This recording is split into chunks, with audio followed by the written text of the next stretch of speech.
We like to have a lot of laughs here at Waldorf Ford, but first I want to bring something that's near and dear to my heart, and that's snow blindness in cats. It's personally affected my family. Josh, no. The Saturday thing. Got it. Hey guys, this is Josh and Dominic again from Waldorf Ford. And this Saturday from 11 a.m. to 2 p.m., the Wounded Warrior Family Support High Five Tour is stopping right here at Waldorf Ford. During this group's tour, they'll have a 2015 Explorer and an F-150 that'll travel almost 26,000 miles across the United States. 26,000 miles? Yep, that's what it says right here on my phone. I'm glad you have that.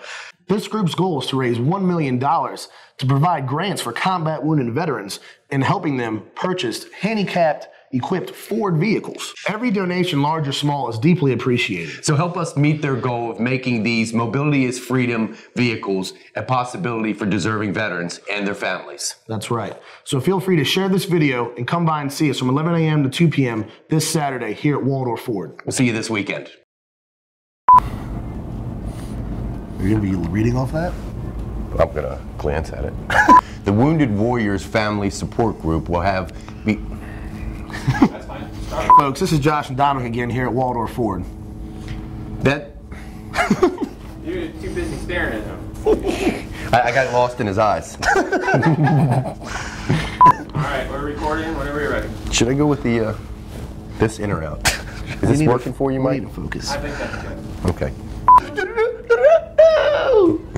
During the Wounded... Is that what it says, Dominic? 26,000 miles? Yeah. Make fun of him for reading it. It's right on my phone. Let's try that. We'll see you this weekend. I want to get in the last word. You know, next time we get a teleprompter, I can't work like this. I don't know what his problem is. We do this every day, and it's just ridiculous. I'm out of here. Northwest right now we have 70-degree temperatures.